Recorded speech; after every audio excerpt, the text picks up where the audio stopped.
سیدہ عائشہ صدیقہ کہتی ہیں زمانہ سو جاتا اور میرے رسول مصلی بچھا کے کھڑے ہو جاتے.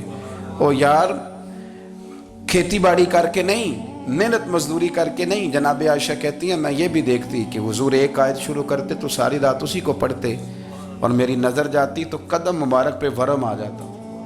یار نماز پڑھ کے اتنی مشقت کر کے اتنی جد و جہد کر کے ورم آ گیا. یا رسول اللہ اتنی محنت کیوں کرتے ہو؟ فرمایا افلا اکون عبدا شکورا، کیا میں اپنے رب کا شکر گزار بندہ نہ بنوں؟ صحابہ کا ذوق عبادتوں کا، ریاضتوں کا، تلاوتوں کا، طبیعت ہے ان کی. وہ ایک دوسرے کو، حضرت مولا علی شیر خدا کرم اللہ تعالی وجہہ الکریم کے زمانے میں روم کے بادشاہ نے کہا یار یہ مسلمانوں کا پتہ تو کرو، یہ آخر کیوں اتنے زیادہ مجاہد ہیں. اس زمانے میں جاسوس بھیجنے کا مزاج تھا. اب تو جاسوس پکڑا جاتا ہے، اب تو جاسوس ہے، اور جاسوسی کا شوق ویسے آج بھی ہے. عرض کروں تھوڑی سی بات اس عنوان سے. پتہ ہے کیا ہمارا مسئلہ ہے؟ ہم جہاں جاتے ہیں نا وہاں تھوڑی خوشبو سونگنے کی کوشش کرتے ہیں.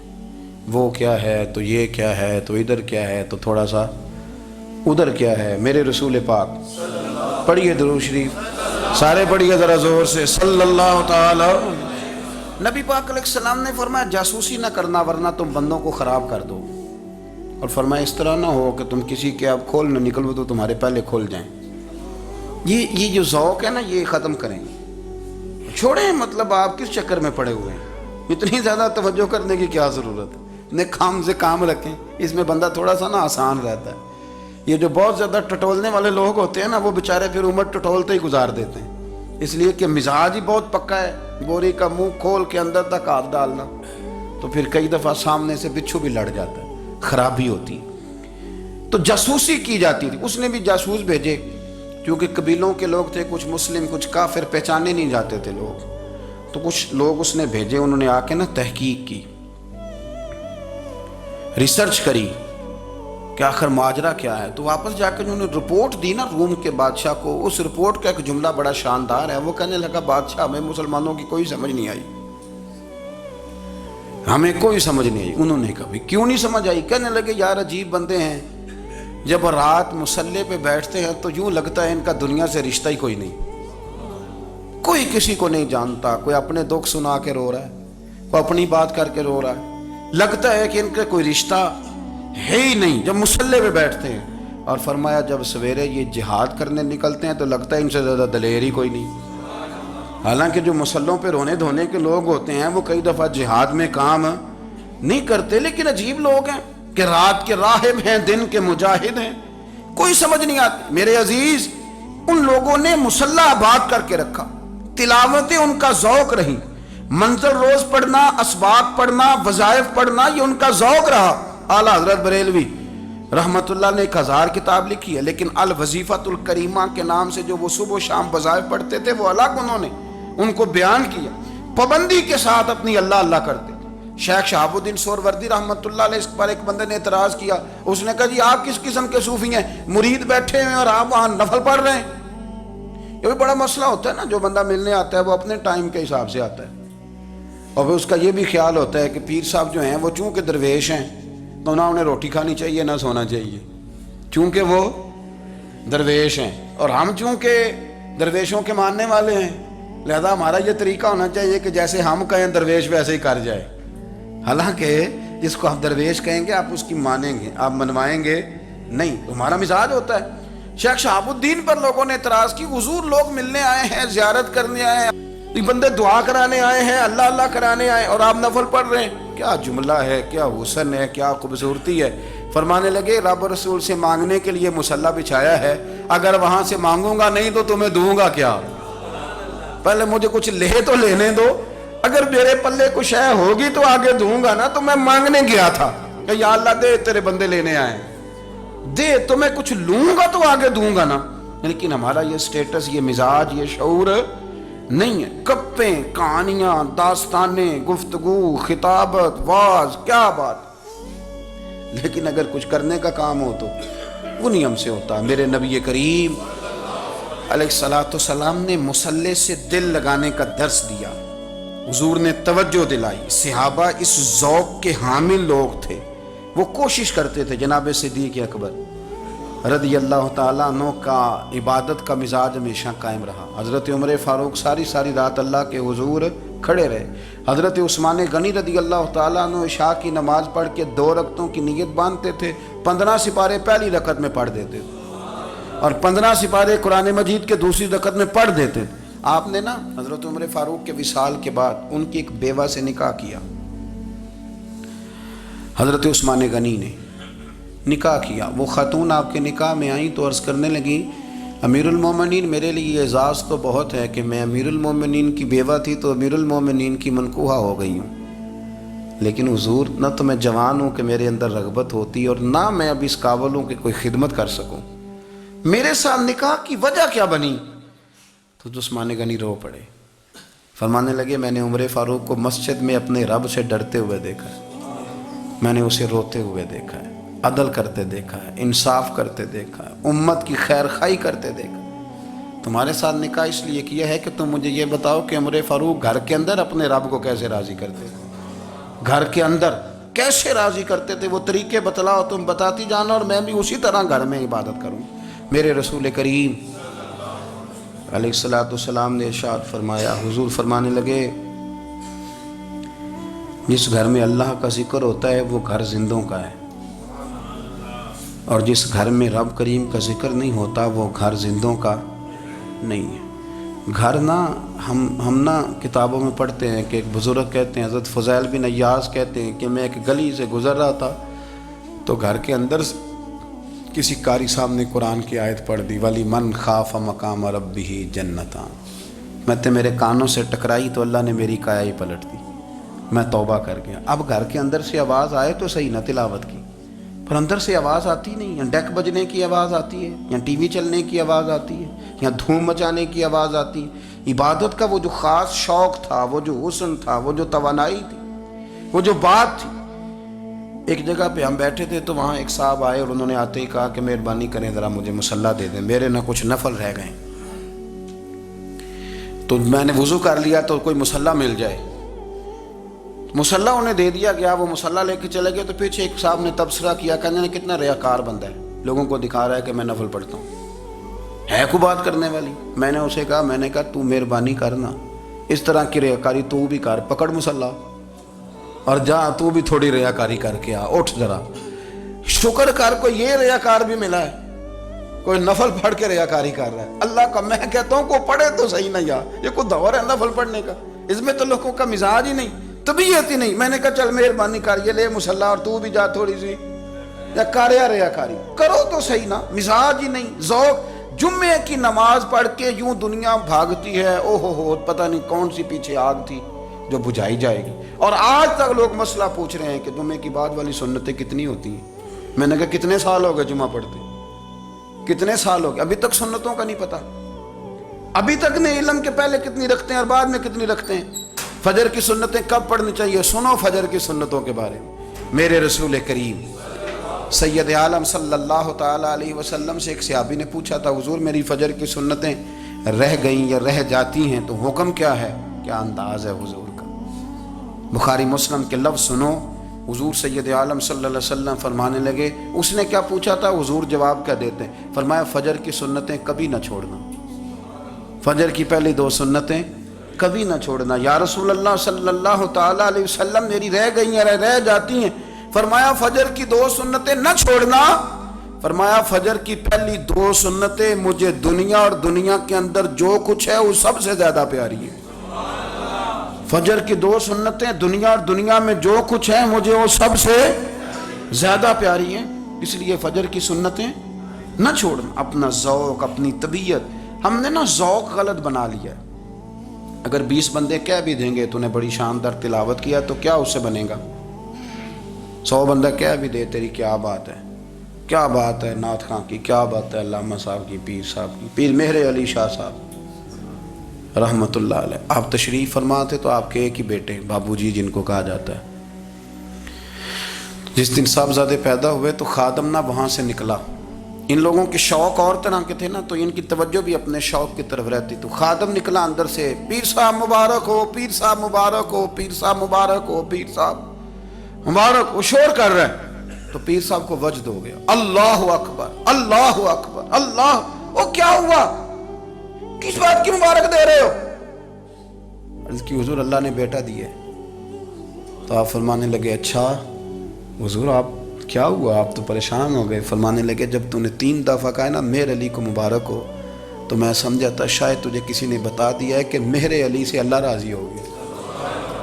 میں سمجھا تھا کہ شاید تو یہ خبر لے کے آیا ہے کہ کسی نے بتایا ہے کہ مجھے آج خبر ملی ہے کہ مہر علی سے رب اچھا پتر ہوا ہے، الحمدللہ اللہ کا شکر ہے، پر میرے لیے مبارک کا دن وہ ہوگا جب میرا رب کہے گا کہ میں مہر علی سے راضی ہوں، میرے محبوب کہیں گے کہ میں مہر علی سے، آپ بات کو سمجھیں۔ شوق ہی کسی اور طرف تھا، دل ہی کہیں اور لگا ہوا تھا، طبیعت ہی کہیں اور مائل تھی۔ کوئی وظیفہ پوچھتے تھے تو پڑھتے تھے وہ لوگ، کچھ اللہ اللہ انہیں بتائی جاتی تھی تو کرنے کا ذوق رکھتے تھے، طبیعت تھی، قائل تھے۔ حضرت ربیع کہتے ہیں میں بڑی دور سے سفر کر کے گیا حضرت اویس کرنی سے ملنے، بڑی دور سے، اور جب میں پہنچا تو فجر کا وقت تھا، تو حضرت اویس کرنی کو میں نے پا لیا، تو وہ نماز پڑھ کے نا قرآن شریف لے کے بیٹھ گئے۔ فرماتے ہیں اشراق چاشت کا وقت ہوا تو نفلوں کی نیت باندھ لی۔ محدث ابن الجوزی نے لکھا ہے، فرماتے ہیں پھر جب زوال کا وقت ہوا تو مسجد میں جھاڑو دینے لگ گئے۔ ظہر کی نماز پڑھ کے تو عصر کی تیاری تک وہ مسجد میں بیٹھے رہے، اور میرے نبی پاک علیہ السلام نے فرمایا جو نماز کے انتظار میں بیٹھا ہو وہ نماز ہی میں ہے، وہ نماز ہی میں ہے۔ فرمایا میری دنیا میری امت کی جو رہبانیت ہے نا وہ اتنی ہے کہ نماز کا انتظار کرے، اذان کے بعد نماز کا یہ راہب ہے، یہ اس وقت چھوڑ کے بیٹھے ہیں سارا کچھ۔ فرماتے ہیں عصر تک انہوں نے اللہ اللہ کی، پھر مغرب تک کی، عشاء کی نماز ہوئی تو نماز پڑھی تو وہ تھک گئے، اب مجھے وہ فارغ ہوں مصلی چھوڑے تو میں ملاقات کروں نا۔ یہ آپ حیران نہ ہو کہ اتنی دیر بندہ کیسے اللہ اللہ کر، ہم نے کی نہیں نا اس لیے ہم پریشان ہیں، جو عادی ہوتے ہیں وہ کر بھی لیتے ہیں، وہ یہ کام، میری بات کی سمجھ آ رہی ہے؟ جب جاتے ہو کسی دفتر میں تو 8 گھنٹے کھڑے رہ لیتے ہو نا، مجبوری ہوتی ہے تو کھڑے رہا جا سکتا ہے۔ پاسپورٹ کے دفتر بولیے، امیگریشن کی لائنوں میں، اور میں نے تو امبیسیوں میں بندے 12 گھنٹے پہلے جا کے کھڑے دیکھے، رہ لیتے ہیں کھڑے۔ تو اگر ان کاموں کے لیے رہا جاتا ہے تو اللہ رسول کے لیے بھی کھڑے رہا جا سکتا ہے۔ تو فرمانے لگے کہ جب عشاء کی نماز کے بعد آخر انسان تھے، تھک گئے، نیند کا غلبہ ہوا تو تھوڑی ایسے آنکھ بند ہوئی تو کھلی تو رونے لگے۔ حضرت ویسے کرنی رو کے کہنے لگے مالک مجھے غافل تو نہ کر، ابھی میں نے کیا بھی کچھ نہیں، دن ختم ہو گیا، کوئی نفل نہیں، کوئی اللہ اللہ نہیں، اللہ مجھے غافل نہ کر، میری مدد فرما۔ فرماتے ہیں جب وہ روئے تو میرے ساتھ جو شخص تھا میں نے کہا اٹھو چلیں، کہنے لگا حضور ملنا نہیں، فرمایا جو میں لینے آیا تھا وہ مجھے مل گیا ہے، جو میں ان سے سیکھنے آیا تھا وہ مجھے نصیب ہو گیا، اب اور میں نے کیا لینا، ختم ہو گئی بات، اٹھو چلیں۔ اللہ کے بندوں نے حضرت ربیعہ بن کعب اسلمی رضی اللہ تعالیٰ عنہ فرماتے ہیں، کہتے ہیں جب بنو قریظہ اور بنو نذیر یہودیوں کے ساتھ حضور علیہ السلام نے جنگ کا اعلان فرمایا تو وہ دشمن ہو گئے، ہمیں خطرہ تھا کہ وہ رات کو کہیں محبوب کو تکلیف نہ دیں، تو کچھ لوگ نا تلواریں لے کے نبی پاک کے دروازے پہ پہرے داری کرتے تھے۔ گن مین رکھنا حرام نہیں، اگر کسی کو واقعی خطرہ ہو تو اس کے لیے سنت بھی ہے۔ حضرت علی المرتضیٰ تلوار لے کے حضور کے گھر کا پہرا دیتے تھے۔ حضرت ربیعہ بن کعب اسلمی رضی اللہ تعالیٰ عنہ فرماتے ہیں کہ رات میری ڈیوٹی تھی کہ میں حضور کے گھر کا پہرا دوں گا، تو فرماتے ہیں میں باہر سن رہا تھا، ساری رات ہی میرے نبی پاک نے اللہ کی تسبیح پڑھی، ساری رات، کبھی تسبیح، کبھی تہلیل، کبھی تحمید، کبھی تکبیر، ساری رات۔ فرماتے ہیں ساری رات حضور پڑھتے رہے اور ساری رات ہی میں سنتا رہا، مجھے اونگ آ گئی، میری آنکھ لگ گئی، حضور ابھی پڑھ رہے تھے، میں تھک کے سو گیا، اور فرماتے ہیں جب میری آنکھ دوبارہ سے کھلی تو میرے کانوں میں پھر کوئی چیز گونجی تو میں نے کان لگایا تو میرے حبیب ابھی بھی اللہ کو یاد کر رہے، ساری رات حضور رب کی عبادت کرتے، اسی لیے تو کہا یا ایھا المزمل قم اللیل الا قلیلا، حبیب ساری رات تو نہ جاگا گا، تھوڑا آرام بھی کر لیے گا۔ میرے بھائی اپنا مصلی، اپنی عبادات، اپنے وظائف، اللہ اللہ جو آپ نے کسی سے سیکھی ہے اس کو کبھی کمزور نہ ہونے دیں۔ شجرہ شریف جو کسی بزرگ سے آپ لے لیتے ہیں تو کیا رسم ہے کوئی؟ اس پہ کچھ لکھا ہوتا ہے، وہ پڑھنے کے لیے دیا جاتا ہے، اس پہ لکھا ہوتا ہے کہ یہ اللہ اللہ آپ نے کرنی ہے۔ ساری زندگی کسی اسکول میں داخل ہو گئے اور وہاں جا کے آپ نصاب ہی نہ پڑھیں، کتاب ہی نہ کھولیں تو پاس ہو جائیں گے؟ وہ کہتے ہیں میں 20 سال جاتا رہا ملا کچھ نہیں، تو آپ نے لیا کیا ہے؟ ایک اتنی سی کتاب تھی، اس کو تو کھول کے آپ دیکھ نہیں سکے، اس کے وظائف تک تو رسائی نہ ہوئی، اس لیے کہ اللہ اللہ کرنا مشکل ہے اور تصویر کھنچانا یہ آسان کام ہے۔ تو جو آسان ہے اس طرف ہماری توجہ لگی رہتی ہے اور جو مشکل ہے اس طرف ہم ذوق پیدا نہیں کرتے۔ میرے رسول پاک علیہ وسلم نے فرمایا بندہ اللہ کے سب سے قریب اس وقت ہوتا ہے جب وہ سجدے کی حالت میں ہوتا ہے۔ کس کے قریب ہوتا ہے؟ اللہ کے سب سے قریب ہوتا ہے، وہ بڑا نیڑے ہے رب کے، بڑا قریب ہے، اس لیے کہ وہ حالت سجدہ میں، وہ جب سجدے کرتا ہے نا اس کی بارگاہ میں جب جھک جاتا ہے۔ آپ ذرا سجدے کی کیفیت دیکھیں نا، زبان بھی یہاں ہے، آنکھ بھی یہاں ہے، کان بھی، عقل بھی ساری، اس نے سارا کچھ رکھ دیا سجدے۔ آپ وہ کبھی پیچھے جائیں تو دیہاتوں میں کہا جاتا تھا ناک سے نکیریں نکالو، بہت بڑی سزا ہوتی تھی نا، ناک سے نکیریں نکالو، بڑی سزا ہوتی تھی۔ تو اس نے کہا مالک مجھے کسی نے کہا نہیں، پر دیکھنا میں نے رکھ دی ساری عقل سجدے میں، اور رکھ کے کہا کیا؟ سبحان ربی یا اللہ، اللہ میں پست ہوں تو اعلیٰ ہے، اللہ تو میرا رب ہے اور تو سب سے اعلیٰ اتنا۔ اور فرمایا جب یہ اس کیفیت میں ہوتا ہے تو پھر یہ اپنے رب کے قریب ہوتا ہے۔ کثرت عبادت، نوافل۔ ہمارے ہاں عمرے کی قرآن اندازی محفلوں پہ ہونے لگ گئی ہے، حالانکہ حدیث سے ثابت نہیں۔ میں دوستوں سے کہتا ہوں جائز ہے، کرنی چاہیے، عمرے کی قرآن اندازی جائز ہے، پر کسی حدیث میں نہیں آئی کہ قرآن اندازی کرو عمرہ کرو۔ حدیث میں قرآن اندازی یہ آئی ہے کہ نبی پاک علیہ السلام نے فرمایا تمہیں پتہ چل جائے نا پہلی صف کا ثواب کتنا ہے، تم قرآن اندازی کرو۔ عمرے کی قرآن اندازی کا تو پوسٹر چھپتا ہے، تو یہ والی قرآن اندازی کب ہونی ہے؟ ہونی چاہیے کہ نہیں؟ حضور نے فرمایا تمہیں پتہ چلے کہ اس کا ثواب کتنا تو تم قرآن اندازی کرو، تم قرآن ڈالو۔ جب آپ نماز پڑھ رہے ہوتے ہیں، جب آپ کا مصلی آباد ہوتا ہے، صلاح الدین ایوبی ایک بزرگ سے ملاقات ہو گئی، بیت المقدس پر قبضہ تھا عیسائیوں کا، تو صلاح الدین بڑے پریشان تھے۔ بابا جی کہنے لگے پتر کیا ہوا؟ کہنے لگے حضور پتہ چلا ہے دشمن کے 2 بحری بیڑے اسلحہ لے کے آ رہے ہیں، مسلمان پہلے ہی کمزور ہیں، اور اب اگر 2 بحری بیڑے اور آ گئے تو حضور مسئلہ بن جائے گا۔ تو میں پریشان ہوں کہ کس طرح یہ کم مسئلے والی ہماری فوج ہے کیسے مقابلہ کرے گی۔ تو بابا جی کہنے لگے پتر اس طرح کرنا، آج رات تو بھی دعا کرنا اور میں بھی کروں گا، تو بھی دعا کرنا، آپ ناراض نہ ہونا، ہم تو پیروں والے ہیں، ہم تو پیروں کے نوکر غلام ہیں، ہمارا تو گزارا ہی نہیں، ہمیں تو ملتا ہے سارا کچھ وہاں سے۔ پر میرا سوال یہ ہے کہ تعویذ لینے جاتے ہو نفل کیوں نہیں پڑھتے؟ رات اللہ اللہ کیوں نہیں کرتے؟ یہ بھی تو ہمارے بزرگوں کا ہی طریقہ ہے، انہوں نے تو ہمیں سکھایا ہے۔ صلاح الدین ایوبی سے بزرگوں نے کہا کہ رات آج نا اللہ اللہ کرنا، تو میں تیرے لیے دعا کروں گا، تو بھی دعا کرنا۔ تو بندہ جب دکھی ہوتا ہے تو سجدہ کرتا ہے تو پھر ہی تو مصلی بھیگ جاتا ہے، پھر ہی تو مزہ آتا ہے۔ سکھی بندہ تو کعبے جا کے نہیں روتا، دکھی تھے، تکلیف تھی، تو سر رکھا سجدے میں تو تڑپ گئے۔ اور وہ بابا جی کہتے ہیں میں مسجد آیا تو صلاح الدین چیخیں مار کے رو رہا تھا اور کہہ رہا تھا مالک میں کوئی اپنی شان کے لیے تو نہیں نہ لڑ رہا، اللہ کو میں کوئی قبضوں کے لیے تو نہیں لڑ رہا، مالک تیرے لیے لڑ رہا ہوں، مجھے بے آبرو نہ کرنا، میری مدد فرمانا۔ کہتے ہیں میں آیا تھا کہ مسجد میں دعا کروں گا، پر صلاح الدین ایوبی کو روتے دیکھا تو میں لوٹ گیا۔ تو سویرے صلاح الدین ملے تو بڑے خوش تھے۔ میں نے کہا پتر کیا ہوا؟ کہنے لگے حضور وہ بحری بیڑے 2 آ رہے تھے نا اسلحہ لے کے، دونوں ڈوب گئے پانی میں ڈوب گئے۔ تو بابا جی کہنے لگے صلاح الدین وہ پانی میں نہیں ڈوبے، وہ تیرے آنسوؤں میں ڈوب گئے، وہ غرق ہو گئے، وہ جو تو نے مصلی آباد کیا تو وہ تیرے آنسوؤں میں ڈوب گئے، وہ غرق ہو گئے، وہ تباہ، اتنے قیمتی تھے تیرے آنسو کے بہا لے گئے دشمن کے بحری بیڑوں کو۔ میرے بھائی ٹھیک ہو گیا جی، میرے عزیز سمجھ لیں اس بات کو ہمیشہ کے لیے، اور اس پر غور کر لیں اچھے طریقے سے کہ میرے رسول کریم سید عالم صلی اللہ علیہ وسلم نے نا ہماری توجہ دلائی، حضور نے ہمیں بتلایا، ہمارا ذوق بڑھایا عبادت کی طرف۔ ایک صحابی تھے حضرت ابو فاطمہ رضی اللہ تعالیٰ عنہ، یہ ترمذی شریف کی حدیث ہے۔ نبی پاک علیہ السلام نے فرمایا ابو فاطمہ قیامت کے دن مجھ سے جلدی ملنا چاہتے ہو کہ دیر کے ساتھ؟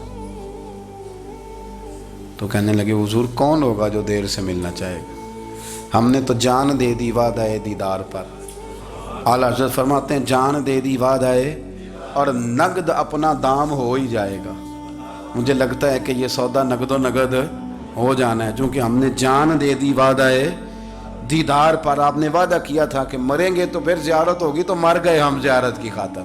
جان دے دی وعدہ دیدار پر تو نقد اپنا دام ہو ہی جائے گا۔ اے رضا ہر کام کا ایک وقت ہے، دل کو بھی آرام ہو ہی جائے گا۔ تو